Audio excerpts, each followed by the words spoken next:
everyone and welcome to my Fashion Cupboard Cooks. On today's episode we're going to show you how to make chili con carne, and this is something that I have been bulk making because I'm currently almost 36 weeks pregnant and I am preparing for the baby, so I'm making some food and freezing it so that my husband can just defrost and heat things up once we come home with a newborn. I don't imagine I'll be keen on cooking when I come back with a newborn.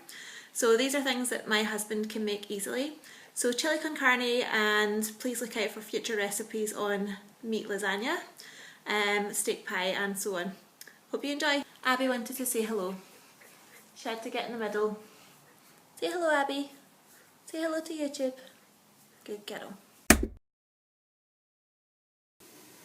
So to make the chili, this is what you'll need. You'll need one whole red chili. Obviously it depends on how hot you want it. If you want it less hot, use less chili. A pack approximately 500 grams of lean steak mince. A tin of red kidney beans. I like the one in chili sauce just because I do like my chili extra spicy, but you can use just ordinary chili beans if you want. I'm using 1 tin of chopped tomatoes. If you're using the normal kidney beans that you're just draining and adding the beans, please use 2 chopped tomatoes. And then we're using diced onions and mixed sliced peppers.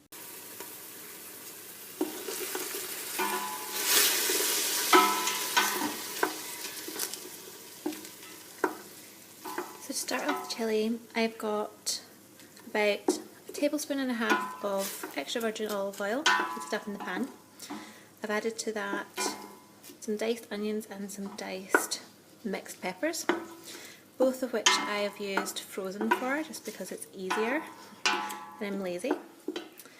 And then over here I'm chopping up a chili pepper. I'm going to use one whole red one for this chili. It's going to be fairly hot and spicy, but that's the way we like it. Now that the onions are starting to get translucent, they're not browning, but that's absolutely fine. I'm going to add in my whole chili. Mix them up a little.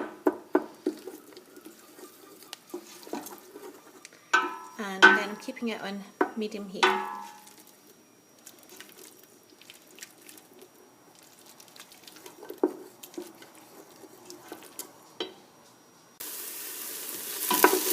Okay, our diced onions, peppers and chilli are nice and translucent now and cooked through. So now is the time to add our steak mince.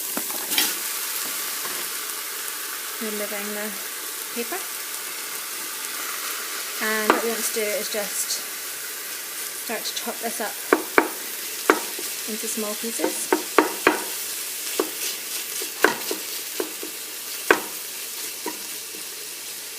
It's nice and lean steak mince, so watch that it doesn't stick to the bottom. You might want to add a splash of water just to stop it from sticking.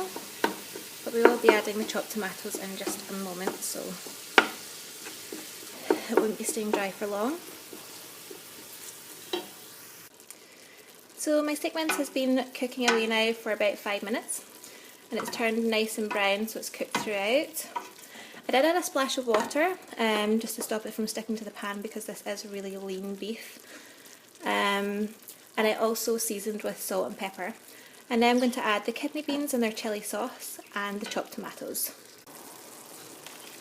So adding my kidney beans and chili sauce first.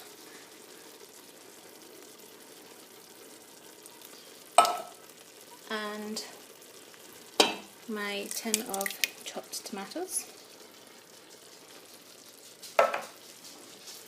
And giving it all a really good stir.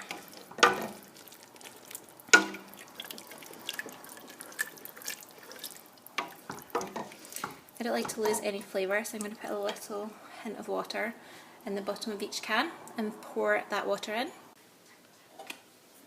Just swirling it around. Don't waste anything. Give it another really good stir.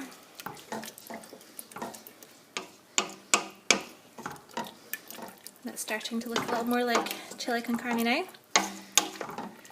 This just needs to bubble away on a medium to low heat for about an hour. I'll come and check it in an hour and see how we're doing. The sauce should really thicken up and keep bubbling on a simmer. And then I'll taste for seasoning and see if we need to add any more salt and pepper. Okay, my chilli has been simmering away on a low heat for approximately 50 minutes and all of the excess juice has been soaked up. I was sure to stir it every 10 minutes or so to make sure it wasn't sticking to the bottom, and this is definitely ready and ready for the taste test. So here we go. Do a little more salt and pepper and then I'll be happy with that. So that's my chilli in its Tupperware. I've added a label with today's date. This Tupperware is going to go in the freezer. I'm currently trying to bulk cook things ready for after I go into labour when we're home with a baby and I don't feel like cooking. My husband is not a cook, but he'll happily defrost this and heat it up with some rice for us, so that's the plan. This recipe will feed 4 hungry people with rice, so I've put it all in the one Tupperware box to be used over 2 days once it's defrosted. If you have a husband with an appetite like me, it might only do 2 people. We shall see. But that's the end of this video. Hope you enjoyed it. Thank you. Tune in soon. Bye.